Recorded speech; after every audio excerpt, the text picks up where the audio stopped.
Hey guys. Hey Dennis, how's it going? All right, how are you all doing? Good. Sorry for the little MIA this week. It's midterm week and I've been slammed. I'm not worried about it. What's your name again? I got an exam to take right after this call and then tons of homeworks and quizzes and papers and projects due Oh this my week. God, I'm sorry you have to, you probably be like me and have dreams of missing an assignment or a class and actually not being able to graduate. That's what most people have that for years afterwards. Yeah, that's basically what I'm going through right now. I'm trying to work ahead, but it's like I'll get 2 days ahead and the next thing I know, I'm not ahead at all. Just slammed. Yeah. Well, it's a PTSD inducing process. Oh yeah, especially third, 4 classes, like senior level classes, all slammed into 8 weeks. It's a lot of fun. That's a lot. I tell you, my most fun, well, I had several good experiences, but one of my fun experiences with college was I went to summer session one year, and that was really cool. Um, I used it to take what would be the most difficult course I took, which was operations management. Um, but it wasn't that bad when it's like your only class and you're focused on it in a summer session. I thought that was really fun. Yeah, I hear a lot of good things about summer sessions. I mean, luckily I've never really had to do it, but yeah, that's exactly how it's set up this semester is it's supposed to be like summer sessions, but when you're doing a full semester of workload in Yeah, one, it's not a lot of fun. I gather that. I just made an announcement in the Slacks too for the daily meeting that I changed the YouTube to public and I have it all in the playlist and everything like that. So I laid out all the details there. Thank you. And I looked into it. So in order for us to get a custom YouTube URL where they could just do, / accelerate roll NC, Uh-huh. we need 100 subscribers for that. So I asked people to just toss a subscribe if they can. Okay. I have I'll like all probably have about 10 emails that can join. Yeah, I was gonna say, I just did that. I have 9 YouTube accounts technically across my emails that are linked because I guess each one gives you a YouTube profile or two. Some of them Oh, I have like good. 4. So we have 9 subscribers, which are all me so far. Okay.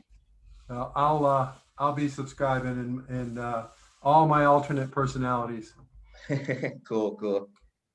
And then this meeting too, I'll be here in the background, but I'm not gonna really be paying too much attention unless I hear my name because I'm studying for Yeah. this midterm. This one will be fairly short. I'm not going to spend a lot of time on this because it's not a real heavy duty subject, but I think it's at least worth covering. Elevator pitch, which is really for more than just pitching investors. It's also for telling people as you run across what it is that you do. It's kind of a handle, get all your people to say the same thing. It can really help. Oh yeah, sure. That's probably the biggest stressor that they have throughout the Miller School is just the elevator pitch. And I can't tell you how many times I've actually had to elevator pitch myself, and I'm glad I had it down. Yeah. Yeah. And it's something that, you know, what they do out in Silicon Valley a lot, which I'm not a big fan of, but they'll say, I'm the Uber of house cleaning or whatever. They try to link it to brands that people already know as a way to shortcut that process. So it's something to consider as well. Okay, let's see what I'm doing here. Not quite sure. Sorry about that. I don't know what you're seeing on your screen. Hopefully nothing. Okay. All right. Well, I'm going to go ahead and get started. I know others will be joining us. So just I'll try to pay attention to them. Brady, can you admit people in? If you give me co-host, I can. Okay, let me co-host. I thought you were the automatic co-host, but maybe not. No, yeah, I looked into that. You can't automatically co-host people, Okay, you're unfortunately. co-host, so I'm gonna let you while you're there worry about people showing up. Okay. Okay, sounds good. Okay. So, hi everybody. Not that many everybody's today, but appreciate you coming and So what we're going to do today, we probably will only take about 30 minutes today, maybe a little bit longer, but we're going to talk about um, making your pitch, your elevator pitch. And the concept here is, I don't know if everybody heard me talking to Brady, but the idea is that you come up with a really simple, compelling statement that explains what your business does, not only to potential investors, which is where elevator pitch really kind of originated, but also in your community, to your friends, just a way of describing what you're trying to do without getting, as some people say, without trying to boil the ocean and cover every single detail about what it is you're trying to do. So again, we're fortunate to have access to Techstars, and this woman here is particularly well known for her ability to craft elevator pitches. So with that, I'm going to turn it over to her, and then I'll be back. Hang loose. Okay.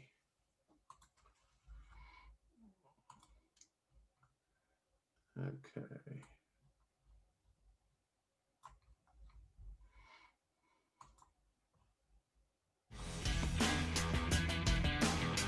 Hi, I'm Nicole Glaros, and I am a partner here at Techstars. I've been helping startups prepare their pitches for almost a decade, and I'm here to help you guys learn how to craft an amazing elevator pitch. Your elevator pitch is a fundamental building block in communicating the value of your startup to others, but so many entrepreneurs suck at it. Usually, when an entrepreneur is giving their elevator pitch, what most people hear is, "Hi, I'm the CEO of blah blah, and my startup does blah blah blah with a little bit of AI and blah blah machine learning and cryptocurrency." Startups just haven't figured out how to use the communication and the language of the everyday people, and I'm here to help you figure that out for your startup. So first of all, what is an elevator pitch? An elevator pitch is simply 1 to 2 sentences that describes your business in 20 to 30 seconds max. That's a really short period of time for you to effectively communicate your business. And the goal of your elevator pitch is not only to get people to understand what your company does, but also get some level of engagement. You want them to ask questions, you want them to get excited. And so what we're going to do will help you achieve both of those goals. Now, first of all, you need to understand the framework. The framework is for customers that have problem X, we provide solution. So let me try that again because I know it's a little complicated. For customers who have a problem, we provide a solution. Now let me give you some examples because I know that was a little abstract. PANA is a company that went through a Techstars program, and I'm on their board, so I feel qualified to talk about this one.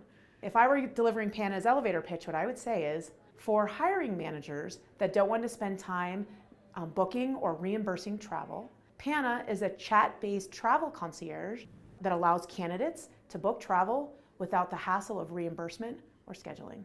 Notice that I had all 3 segments in there: who the customer was, what the problem we were solving, and what the solution was. Here's another example from a Techstars company.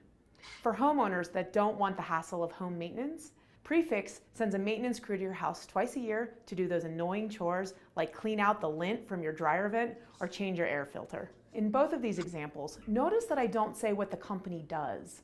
Rather, I say how they do what they do. For example, I don't say that PANA is a travel concierge. You might not know what that means. But what I do say is how they do what they do, that they leverage a chat-based interface. The how you do what you do is key to get people to understand what you do. Now that you have the framework down, what I want you to do is write down 5 versions of this elevator pitch on a piece of paper. Practice those various versions with different people. You actually need to use a real audience to do this. Use their feedback to tweak it.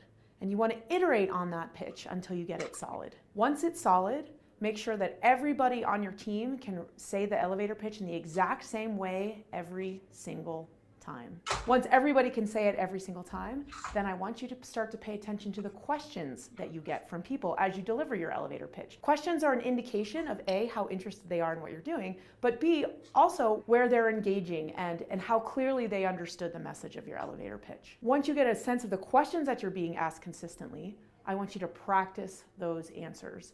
Oftentimes, that's the first point of engagement with a person where you're answering a question that they ask, and when you can answer that question solidly, it gives them confidence in you as an entrepreneur. So, in summary, your elevator pitch should be 1 to 2 sentences long and no longer than about 30 seconds. You want to iterate on it until it's solid.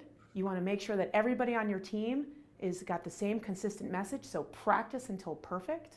You want to practice your answers as well. So if you have an extra 10 or 15 seconds, there are a couple extra pieces that you can add in that will add a little bit more color to your elevator pitch. One is what we call unlike.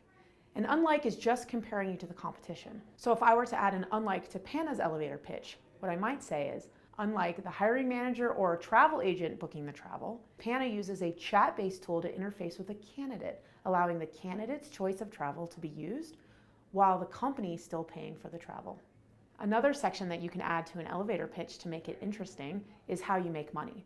So if I was going to add this to prefixes, what I might say is, prefix makes money by charging homeowners an annual fee, allowing them to build all of the costs of their maintenance into one simple and easy to understand package for homeowners. And that is the formula for a perfect elevator pitch. My name's Nicole. Thanks for listening. Signing off.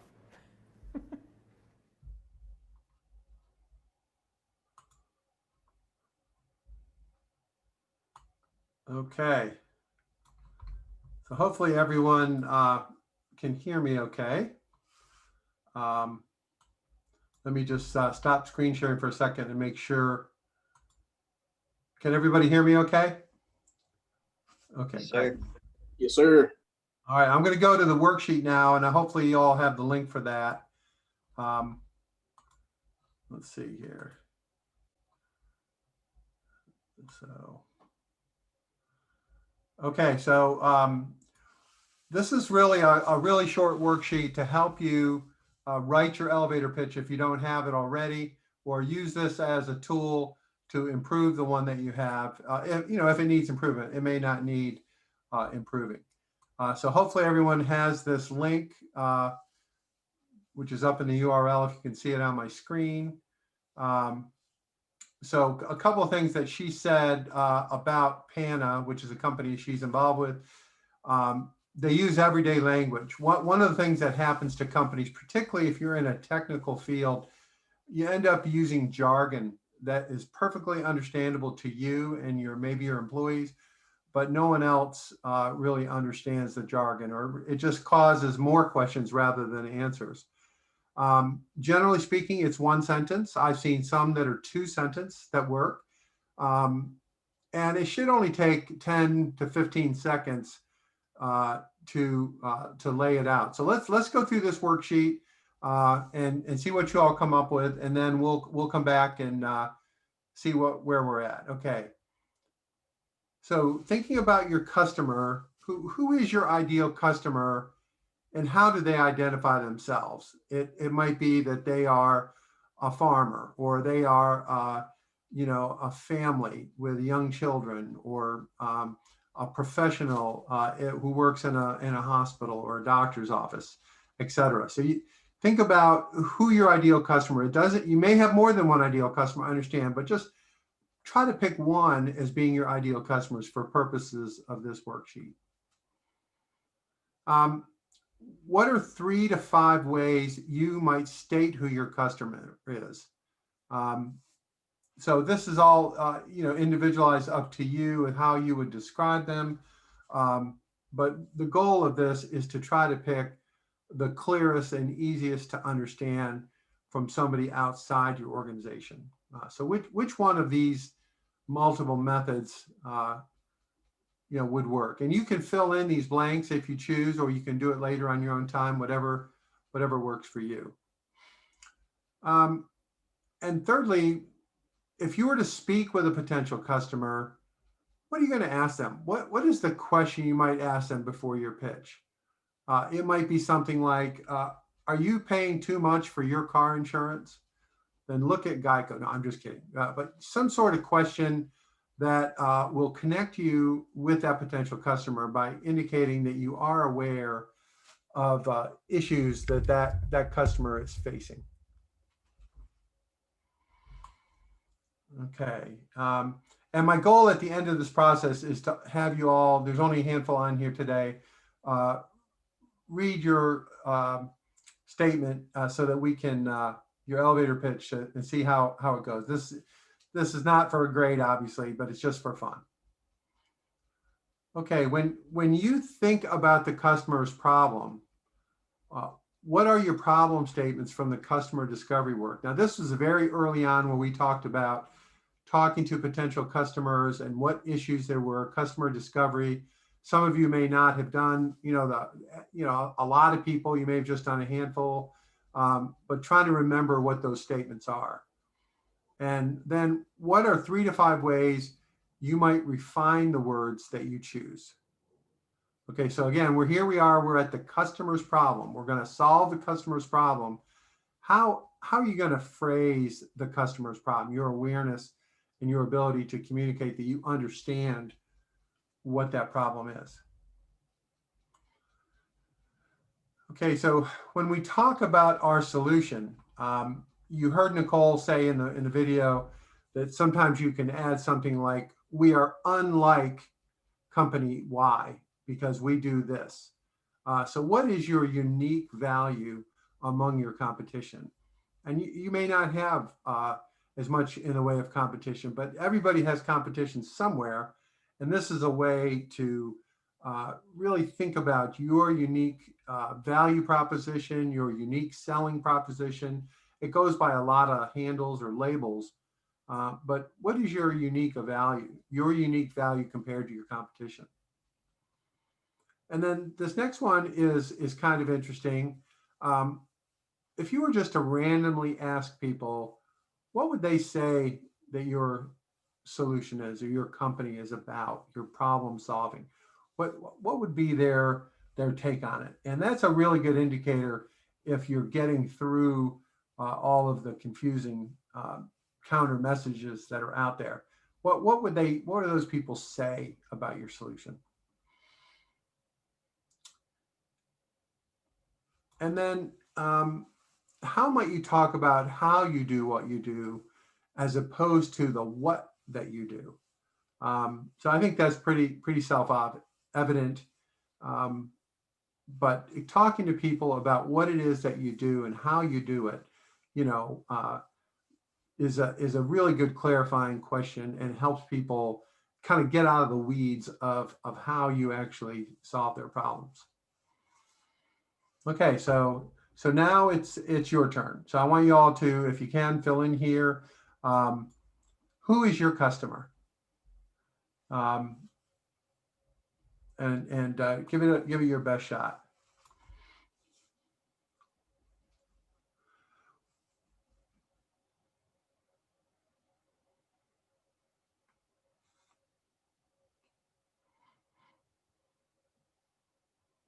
And there may be more than one who, maybe several kinds of who. Try to focus on the main customer, if there is such a thing. And then related, what customer problem does your company solve? And it may be that the customer has many problems, but we're focusing on what we consider to be the most important. And the reason why your company is in existence is to solve this problem. And then the corollary is, of course, how do you provide a solution to this problem? How does your company actually execute a solution to your customer's problem?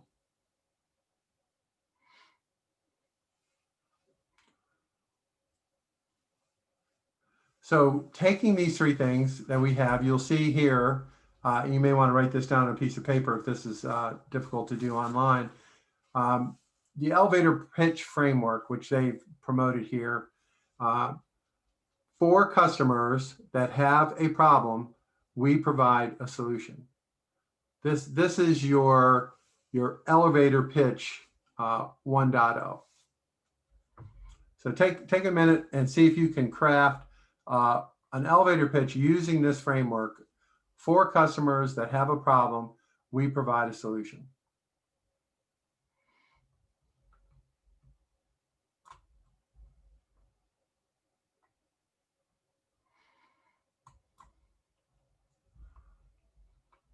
Okay.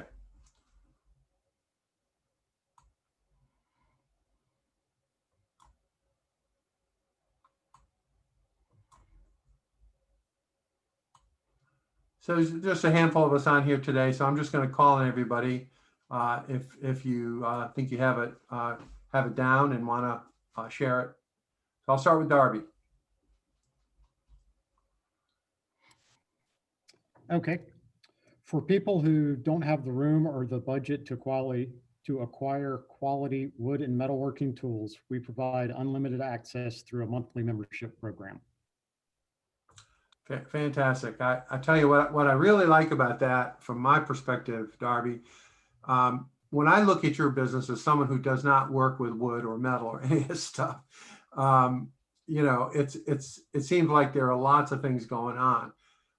But your pitch, your elevator pitch that highlights the membership, I think is really that's a smart message to reiterate, because you could have lots of different kinds of members and you could solve lots of different problems for members.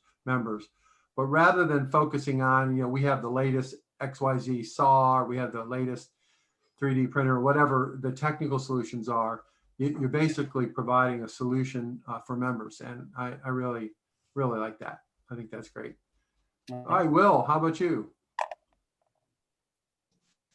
You know, this is something that I actually really enjoy doing, because as I walk into real estate firms across the state, it has to be done very quickly. I always like to ask the person first and foremost if they're a real estate agent before I waste my time giving the pitch, because if it's just a reception. But pretty much, you know, I always ask them and say, hey, are you a real estate agent? My name's Will. I'm a real estate photographer. We've photographed over 4,000 homes this year, and we are moved into your area. I know that price is typically of conversation. Well, we give you quite a bit of content in a small amount for a one-size-fits-all package. We do Matterport virtual tours, interior, exterior, and aerial photography at no additional cost. And that's kind of, I slide over our price guide and pretty much let them look at it. They always kind of hit me back with a question and kind of take it from there. And I always hit with a test close question saying, well, do you have anything that you need done now? Okay. Well, my reaction to that is that's a lot of words. And it's more like an intro sales pitch than it is a elevator pitch, in my opinion. Yeah. So I would suggest that you may be able to boil that down for non-sales situations, whether it's an investor or a potential mentor or any number of people, where you can describe what it is that Lighthouse Visuals does. I think that's a suggestion on my part. Obviously, what you're doing is working. I don't mean to imply that it doesn't, but at the same time, that's a lot of words. What I did right there was our sales pitch when it comes to meeting clients. It wasn't what I would tell you what I do. If I tell you what I did, my main goal is to provide end consumers with maximum value while creating great livelihoods for photographers. And we're constantly balancing the scale doing so. And then from that, I would kind of shut up and let you kind of answer and kind of get a gauge of what direction we would need to go to next. But that quick sentence is kind of my fallback to quite regularly. Okay, I get it. So that makes sense. Sawyer, how about you? Nothing set in stone, just, you know, really trying to construct the, you know, more confident mindset in and out of the gym, and pushing your life in the direction of your dreams. Okay, so your elevator pitch is you help people reach their dreams through help with their efforts in the gym. Is that a fair way to put it? Oh, yeah, you could say that. More so, I think it all starts with the mindset. So we want to start with the mindset, and once you get the right mindset, then you can really start pushing your life in the direction of, you know, what you desire. Okay, so when you say pushing their mindset, is that something that your product does, or how do you define success helping people with their mindset? Yeah, that's a good question. I like that. So I would say, you know, through getting yourself physically where you want to be, that in return gives you the mindset and confidence that you know, just kind of directly correlated to, you know, getting the physique you want type thing. You know, you can't just go to the mall, hey, let me go hop in my Chevrolet and go ride down to the mall and buy these new biceps. You know, you got to work for it. And through challenging yourself and, you know, overcoming those challenges and changing your body over time, I think that really constructs confidence in and yourself. Okay. Well, I think that, my suggestion in your case is to really think about how you're solving that problem. You want to state the problem, of course, make sure you're not preaching to the choir. But in terms of what it is you're doing, what you're ultimately doing is you're selling a product that helps people reach their goals and reach their dreams. That's really how your company gets revenue, which is, obviously important to any company. So I would encourage you to think in terms of a simple sentence that explains how you can help people reach their dreams through the purchase of your product. Right. Yeah, I was that's trying to think of that, and again, like, Go ahead. okay, yeah, I appreciate the feedback. Again, that wasn't like anything set in stone. That's just kind of like the footer of my website, like the purpose of the brand, stuff like that. It's just kind of, I don't want to put this product or this is for anyone, or this is for individuals, or this is for athletes. I want it to be a broad term, but I don't want it to be too specific, because then, like, yeah, I did play baseball, but I don't anymore. So am I even considered an athlete? You know what I mean? Yeah, no, So I get it. And I think anybody can have a dream, whether it's an athlete or some 400-pound person that wants to get in shape, or some 100-pound person that wants to gain weight, right? Right. It's something it'll help you from the point of view of communicating to new people, new investors, new mentors, new people that are being introduced to you. I think that orienting them with a simple sentence is a really good way to start. So Ann came on. Right. And then I thought late. about saying, like, Go ahead. Sorry. then I was thinking, like, for driven individuals or something like that. So, but then if I'm calling out driven people, they're going to be like, well, I'm already driven. Why do I need this product to help me work out? You know what I mean? Well, maybe it's for lazy people who can't get off their ass. I don't know. Yeah. All right. Well, maybe I should just say it like that, for lazy. The solution, are you lazy and sitting on the couch? Boy, do I have the solution for you. Because nobody feels good about laying on the couch. I don't think. Maybe they do. I've never met anybody that brags about that. Majority of America doesn't.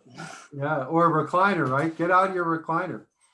So Ann came on late. Ann, what we're talking about here, we did a brief exercise, which will be in the Slack channel, about developing an elevator pitch for your product or service.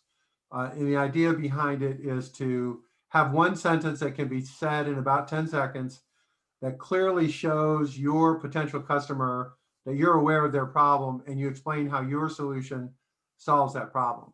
So that's what this is. We've just been going around the horn talking about that today. So I'm going to encourage you to check out the video on the Slack channel, and I think you can catch up real quick with what we talked about. Okay, thank you. Yeah. Well, guys, that's all I have for today. It's short but sweet. Tomorrow, we're going to have an executive with a company called Comment Sold, which I talked about before. And they're going to go through and explain to us how small businesses are developing live selling shows on Facebook through Shopify's backend, which most of you have. So I think it'll be enlightening. Some of the numbers that they're getting out of small businesses, there's just phenomenal. There's one small business in Starkville, Mississippi, that's doing 70,000 a month with 1.6 million followers on their Facebook, which just blows my mind. So what I'm hoping is that we can get a good idea of what's going on and think about how some of us might be able to use some of these tools.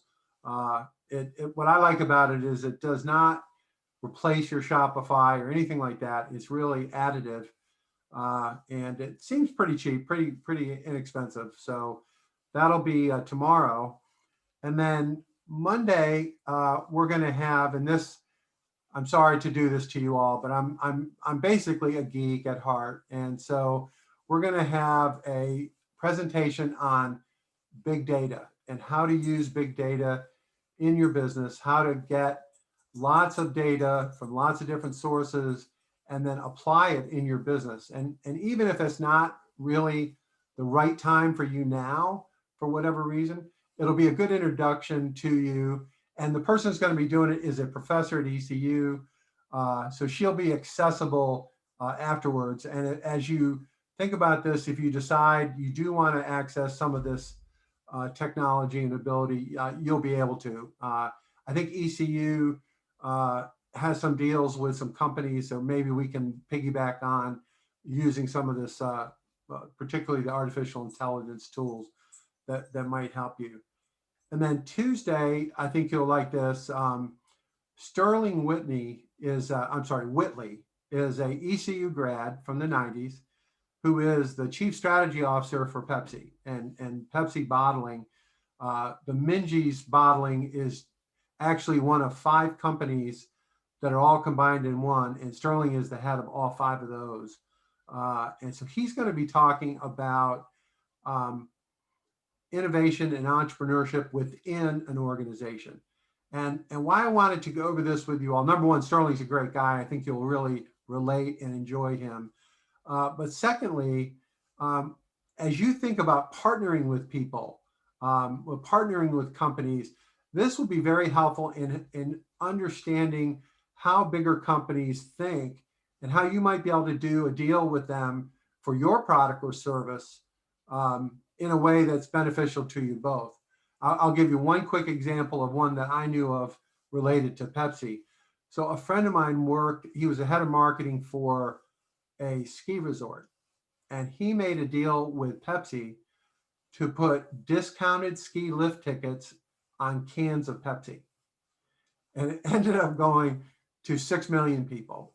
The 6 million people got this Pepsi can with an offer to go skiing at this place. And if you understand skiing, there's really no limit to how many people they can put on a slope, practically speaking. They can put a couple 100,000, no problem.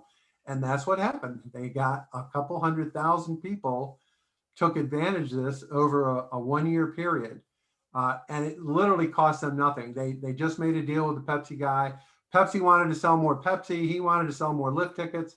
And so that's what I'm talking about when I say potential deals. When you find a big company that's looking to do things in a customer acquisition or customer rewards even, you might be able to structure an offer to work with that company. And Sterling will be able, you can ask him questions about how to do that, how he thinks about stuff like that.